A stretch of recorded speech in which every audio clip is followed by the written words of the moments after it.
Hello everyone, welcome back to my YouTube channel psych education. आज हम बात करेंगे रिसर्च साइनॉप्सिस के बारे में।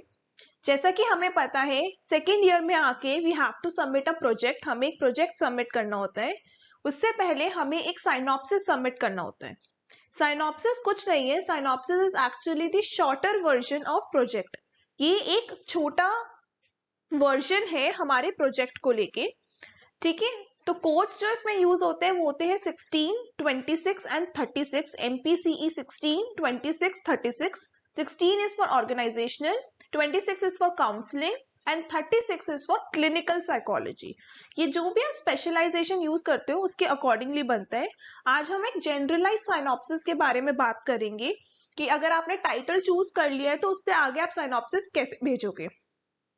तो साइनॉप्सिस भेजने के बाद आपको वहां से एक्सेप्टेंस मिलेगी, वहां से आपका एक रीवैल्यूएशन आएगा। उसमें आपके 3 ऑप्शंस आएंगे। सबसे पहले कि आपका साइनॉप्सिस जो है वो एक्सेप्ट हो गया है। एक आता है कि आपका साइनॉप्सिस जो है वो रिजेक्ट हो गया है।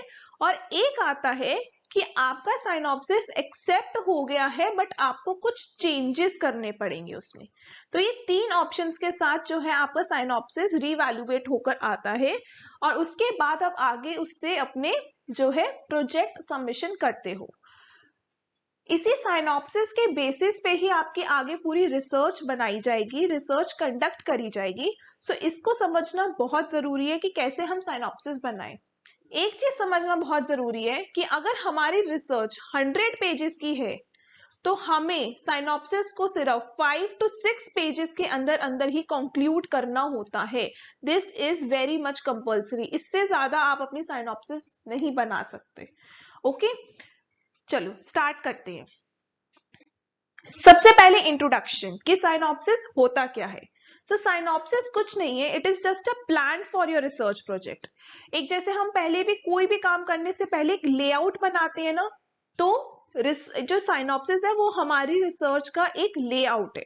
ठीक है, इसमें क्या क्या आएगा, इसमें आएगा हमारा रैशनल फॉर रिसर्च कि हम रिसर्च क्यों कर रहे हैं। द रिसर्च ऑब्जेक्टिव्स, उसके ऑब्जेक्टिव्स क्या है, उसमें हम कौन कौन से मेथड्स यूज करेंगे, उसमें डेटा कलेक्शन कैसे होगा, उसमें फॉर्मेट्स जो होंगे वो कैसे होंगे, क्वेश्चनियर्स होंगे या इंटरव्यू होंगे या क्या होगा।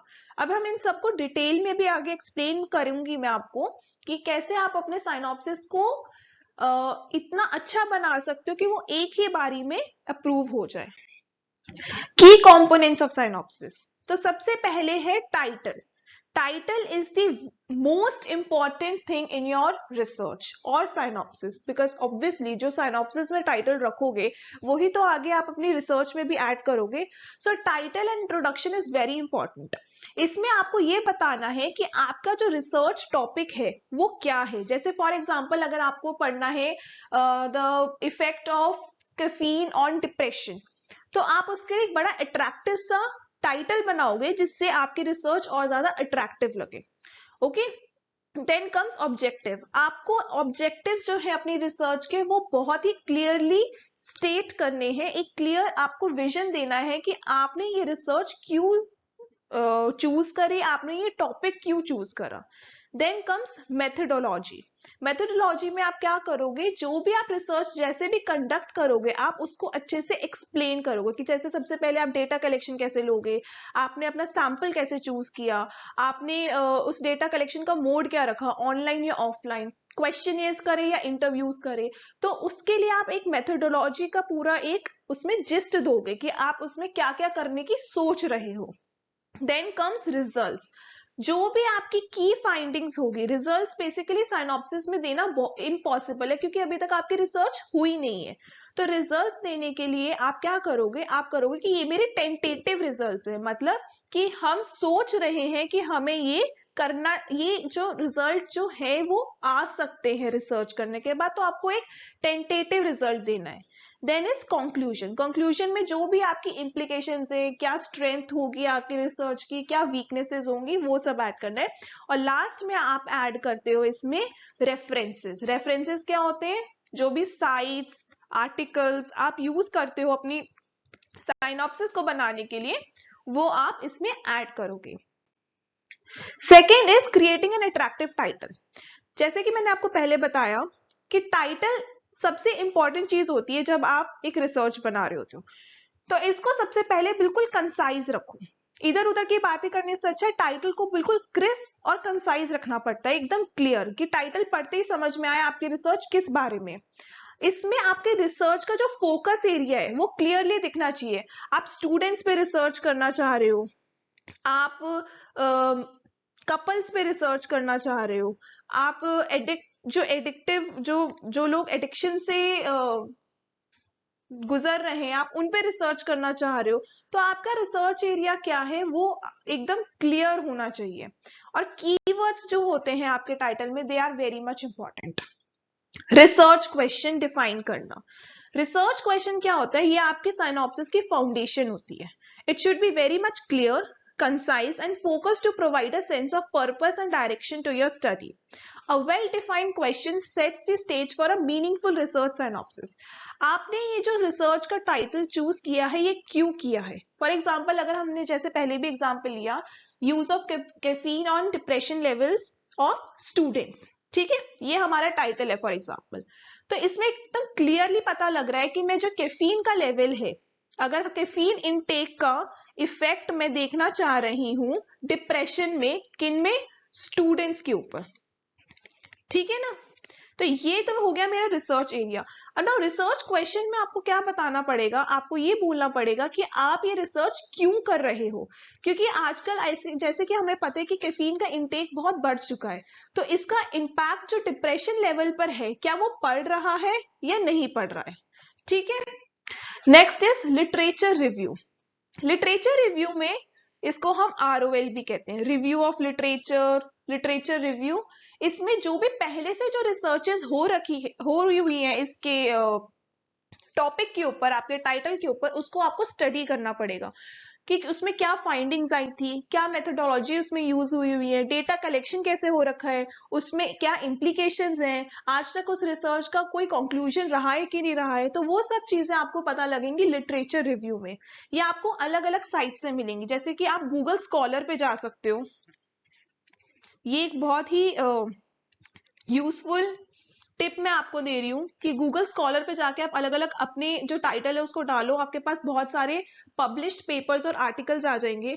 आप बुक्स को रेफर कर सकते हो लाइब्रेरी में जाके, आप जो भी लिटरेचर है पहले का इस पे लिखा हुआ उसको रेफर कर सकते हो, आप अलग अलग न्यूज़पेपर आर्टिकल्स इस पे रेफर कर सकते हो, मैगजीन्स रेफर कर सकते हो, रिसर्च पेपर्स रेफर कर सकते हो। तो ये सब जो है हमारा लिटरेचर रिव्यू है। जो भी स्टडीज इस पे पहले से हो रखी है उसको हमें अच्छे से पढ़ के एक अपनी जिस्ट बनानी पड़ती है कि क्या इसका टेंटेटिव रिजल्ट क्या निकल सकता है, या पहले अगर इस पे कोई रिसर्च हो रखी है तो उसमें क्या चेंजेस अभी तक आए हैं या क्या उसकी डेवलपमेंटल रही है अभी तक, वो हमें इसमें पढ़ना है। So a comprehensive literature review is essential to demonstrate your understanding of existing knowledge. Existing knowledge मतलब पहले जो नॉलेज इसमें गेन करी जा चुकी है, to identify the gaps in the current research, कि अभी तक उसमें ऐसे कौन से गैप्स हैं जो फिल नहीं करे जा सके और आपकी रिसर्च उस गैप्स को फिल करने में कैसे हेल्प कर सकती है। It provides context and validates the significance of your study. इसमें आपको जो कॉन्टेक्स्ट ऑफ स्टडी है वो बहुत ज्यादा इसमें इलैबोरेट हो जाता है और आपकी जो रिसर्च की सिग्निफिकेंस है वो भी पता लग जाती है। Then comes methodology. This is very important in research. जो हमारे जो इवेल्युएटर्स हैं वो इस पे बहुत फोकस करते हैं। सबसे पहले आपका रिसर्च डिजाइन क्या है? Is it a qualitative study or is it a quantitative study, or it is both, ठीक है, दोनों भी हो सकती हैं। आपका रिसर्च डिजाइन क्या है, आपकी सैम्पलिंग क्या है, आप रैंडम सैम्पलिंग कर रहे हो, आप रैंडम पर्पसिव सैम्पलिंग कर रहे हो, आप किस तरह की सैम्पलिंग कर रहे हो, आप पर्पसिव सैम्पलिंग कर रहे हो तो किस तरह की सैम्पलिंग कर रहे हो, आप जो लोग अपने लिए स्टडी के लिए चूज कर रहे हो वो आप कैसे कर रहे हो।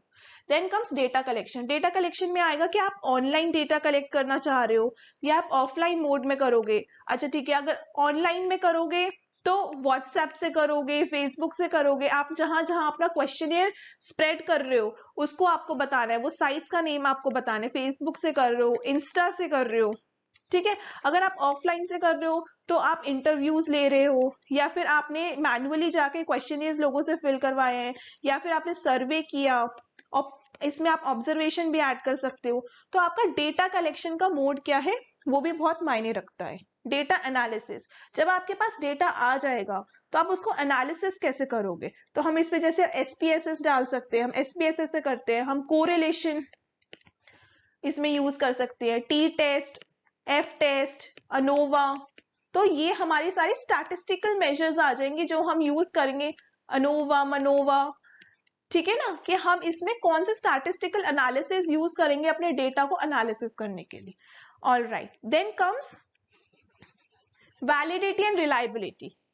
नाउ वैलिडिटी एंड रिलायबिलिटी इसमें कैसे आ गया? इसमें जो भी हम साइकोलॉजिकल टेस्ट यूज करेंगे, जितने भी साइकोलॉजिकल टेस्ट है, हमें उसकी वैलिडिटी और रिलायबिलिटी इसमें मेंशन करनी पड़ेगी। जैसे फॉर एग्जांपल अगर मैं यूज कर रही हूँ वेशलर का इंटेलिजेंस टेस्ट फॉर चिल्ड्रन, ठीक है, या फिर मैंने डिप्रेशन लिया तो मैं बैक डिप्रेशन इन्वेंट्री ले रही हूँ, तो उसकी वैलिडिटी और रिलायबिलिटी उस टेस्ट की कितनी है वो लिखना पड़ेगा। वो टेस्ट किसने दिया, उसमें कितनी आइटम्स हैं, आइटम्स मतलब उसमें कितने क्वेश्चंस हैं, number of questions in that particular psychological test that we have to write. Okay, उसका प्रोसीजर क्या है डेटा निकालने का, वो हम इस सब में लिखेंगे। देन इज एथिकल कंसिडरेशंस, आप जो कंसिडरेशंस है, जो एथिकल वैल्यूज है हमारे रिसर्च कंडक्ट करने की, are you following that ethical considerations or not. Informed consent is one of them, informed consent. Then is debriefing. Informed consent में क्या होता है कि आप अपने क्लाइंट को बता रहे हो कि आप किस लिए रिसर्च कर रहे हो। क्वेश्चनियर जो आपने उससे फिल करवाया है, क्या उनको पता है कि वो किस बेसिस पे उनकी जो इंफॉर्मेशन वो प्रोवाइड कर रहे हैं, क्या वो ठीक तरीके से यूज होगी या नहीं होगी, और क्या वो कंसेंट दे रहे हैं कि ये इंफॉर्मेशन हम अपनी रिसर्च में यूज कर ले। सो जब आप क्वेश्चनियर बनाते हो ना, तो सबसे पहले मेक श्योर कि आप एक लाइन लिख दो उसमें दैट उसमें आप आगे एक चेक बॉक्स लगा दो जिसमें आपका पार्टिसिपेंट जो है वो टिक कर सके that I allow the researcher to use this information in his or her particular research.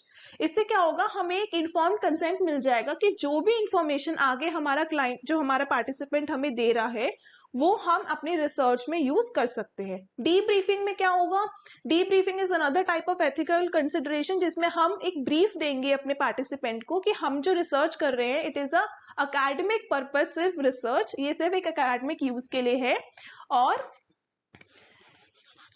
हम इस इंफॉर्मेशन को कहीं भी और कमर्शियली यूज नहीं करेंगे।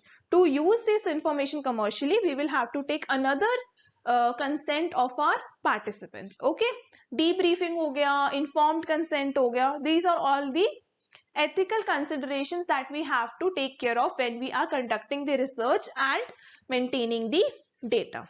All right, next report and dissemination. Report and dissemination is आपके पास डेटा कलेक्ट हो गया, आपका सैंपल डिसाइड हो गया, आपने वैलिडिटी रिलायबिलिटी लिख ली, आपने एथिकल कंसिडरेशन सारी कंसोलिडेट कर ली। अब आपको रिपोर्ट एंड डिसेमिनेशन पे ध्यान देना है, जिसमें आप एक रिपोर्ट बनाते हो, एक फाइनल कंक्लूडरी रिपोर्ट बनाते हो जिसमें सारा का सारा डेटा एनालिसिस होके डिस्क्रिप्टिवली और स्टैटिस्टिकली दोनों ही तरीके से आपको एक्सप्लेन करना होता है। ये रिपोर्ट इतनी इंपॉर्टेंट होती है कि हो सकता है कि कोई आपकी पूरी रिसर्च ना पढ़े, सिर्फ ये रिपोर्ट और डेसिमिनेशन पढ़ के ही उसको समझ में आ जाए कि इस पूरी रिसर्च में क्या था और इसमें किस तरीके से क्या क्या चीजें हुई और इसकी फाइंडिंग्स जो है वो क्या निकली। So this is the basically final report. तो आप उसमें क्या लिखोगे साइनॉप्सिस में, आपको वो भी ऐड करना पड़ेगा। All right, next results and analysis. Presenting your findings in a clear and organized manner is crucial. The analysis should be thorough and linked to the research question demonstrating the significance of results. जो आपका result निकलेगा ना, make sure कि आप उसमें pictures use करें। By pictures I means आप उसमें graphs डालें, आप उसमें pie charts डालें, आप उसमें ऐसी इमेजेस डालें जिससे आपका जो रिजल्ट है वो क्लियरली विजिबल हो और उसमें कोई भी डिस्पेरेंसी ना रहे। Okay, now this is the part of our what we say, this is the part of our research. Synopsis में इसको कैसे ऐड करें? साइनॉप्सिस में जैसे कि मैंने आपको पहले बताया, टेंटेटिव रिजल्ट और एनालिसिस डालोगे आप। जो भी आपने लिटरेचर रिव्यू किया है तो आपको उससे एक आइडिया लगेगा कि मेरा जो टॉपिक है उससे बार बार ये स्टडीज की फाइंडिंग्स आ रही हैं, तो आप एक टेंटेटिव फाइंडिंग लिखोगे या आप ये लिखोगे कि मेरा जो इंटेंशन है ये रिसर्च कंडक्ट करने का वो ये है। ओके, सो जो भी आपकी फाइंडिंग्स होंगी वो ऑब्वियसली रिसर्च क्वेश्चन से डायरेक्टली लिंक होनी चाहिए और जो उसका सिग्निफिकेंस होगा रिजल्ट का वो क्लियरली विजिबल होना चाहिए। Next is implications and contributions. आपने जो रिसर्च की है, फॉर एग्जाम्पल हमने जो एग्जाम्पल लिया था that is impact of caffeine, intake of caffeine on depression levels. Okay, so इसकी implications क्या है, इस रिसर्च की वैल्यू क्या है सोसाइटी में, इसका यूज क्या है, that is what we will tell in this particular area. Now this is also a very important area when we write a synopsis. ये एक बहुत ही महत्वपूर्ण एरिया बन जाता है हमारे synopsis का, because our evaluator always check कि इतनी रिसर्च ये कर रहे हैं, इतना डेटा कलेक्ट कर रहे हैं, इतनी evaluations कर रहे हैं, बट इसका फायदा क्या है, इसका हमारी सोसाइटी पे क्या इम्पैक्ट पड़ेगा. So this will tell us the relevance and potential impact of your research. हम इसे बताएंगे कि अगर आप अपना, अगर फॉर एग्जाम्पल हमारा ये हाइपोथेसिस प्रूव हो जाता है कि intake of caffeine levels results in high level of depression, तो हम एक पॉइंट प्रूव कर सकते हैं कि अगर हम कैफीन लेवल्स को घटा दे तो हमारा डिप्रेशन भी घट जाएगा. ठीक है, तो हम इसमें एक डायरेक्ट कोरिलेशन प्रूव कर सकते हैं. ये तो हमारा हो गया रिजल्ट एंड एनालिसिस की बात.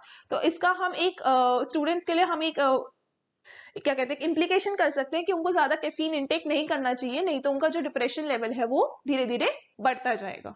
तो ये हमारी सोसाइटी में एक बहुत ही इंपॉर्टेंट मैसेज, इसमें एक जनरलाइजेशन जो है वो आ सकती है. Next is writing style and formatting. अब मैं आपको बताती हूँ कि साइनॉप्सिस को लिखने का तरीका क्या है. आपको एक बहुत ही क्लियर, कंसाइज और कोहेरेंट राइटिंग स्टाइल रखना है. कोहेरेंट मींस आपको इसको बहुत इलैबोरेट नहीं करना. जैसा कि मैंने बताया कि रिसर्च में आप चाहे जितना मर्जी इलैबोरेट करो, वो 100 पेजेस की बने, 120, 150, डजंट मैटर, लेकिन जो आपका साइनॉप्सिस है वो 5 to 6 पेजेस के अंदर अंदर आपको खत्म करना है. अब इतनी सारी इंफॉर्मेशन 5 to 6 पेजेस के अंदर कवर करना बहुत ही डिफिकल्ट टास्क होता है. तो इसलिए आप एक बहुत ही क्लियर, कंसाइज और कोहेरेंट मतलब बहुत ही ऐसा कोलैबोरेटिव आपको राइटिंग स्टाइल रखना है. आपको फॉर्मेटिंग पे बहुत ध्यान देना है.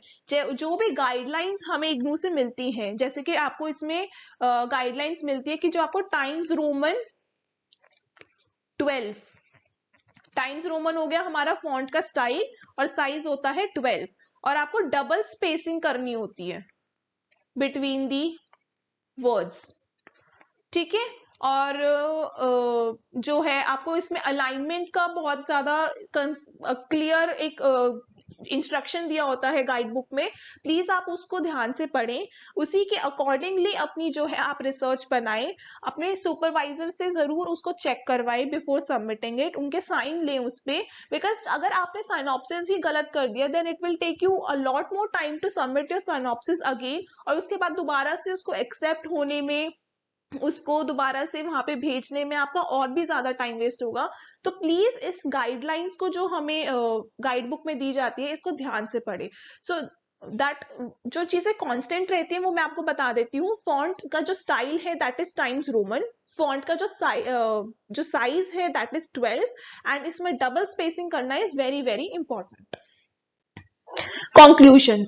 आप अपने पूरे रिसर्च को, प्लानिंग हो गई आपकी जो थॉरो रिसर्च जो आपने करी है, आपको उसको कंक्लूड करना है. ठीक है, इसमें आप अपना रेफरेंसेस भी डालोगे. रेफरेंसेस में आप क्या डालोगे, जो साइट्स आपने इसमें यूज करी हैं उसको आप इसमें कंक्लूड करके अपना एक कंक्लूजन प्रिपेयर करोगे कि हमारी साइनॉप्सिस में ये सब था और अब हम इसमें एक रिसर्च कंडक्ट करना चाहेंगे ताकि हम इसमें एक इलैबोरेटिव स्टडी कर सके. Do mention this point in your synopsis कि हमें ये रिसर्च इसलिए कंडक्ट करनी है, ये साइनॉप्सिस इसलिए अप्रूव होना जरूरी है ताकि हम इसमें एक इलैबोरेटिव स्टडी कर सके. सो आपका कंक्लूजन एक इफेक्टिव कम्युनिकेशन देना चाहिए कि आपने जो भी डेटा कलेक्ट किया है या जो भी आपने एक डेटा कलेक्शन का मेथड चूज किया है उसको कंक्लूड करने के लिए, उस रिसर्च को इम्पैक्टफुल बनाने के लिए, एकेडमिक रिकॉग्निशन के लिए, it is very important for you to conduct this research and present it in the form of your project. अगर आप ये सारे पॉइंट्स जितने भी मैंने आपको बताए हैं, अगर आप इनको फॉलो करोगे, आपकी साइनॉप्सिस 101% फर्स्ट अटेम्प्ट में ही एक्सेप्ट हो जाएगी. and not the acceptance with changes, definitely it will be 100% accepted by the evaluators. आप अपने सुपरवाइजर से जरूर कंफर्म कीजिए about the changes that you are making, the data collection, and if you have any doubt related to your research synopsis, drop your queries in the comment section. आप comment section में अपनी problems, अपने अपने queries, अपने questions मुझसे पूछ सकते हो। मैं ट्राई करूंगी सबका रिप्लाई करने के लिए, but please stay in touch with your supervisor. That is very much important. Thanks for watching my video. Keep sharing, keep liking, subscribe to my channel Psych Education. I'll come with more such videos. मैं ऐसी videos और बनाती रहूंगी future में. I'll make a video on subscription on Viva questions as well, internship Vivas and project Vivas. So just subscribe to my channels for more such videos. Thank you.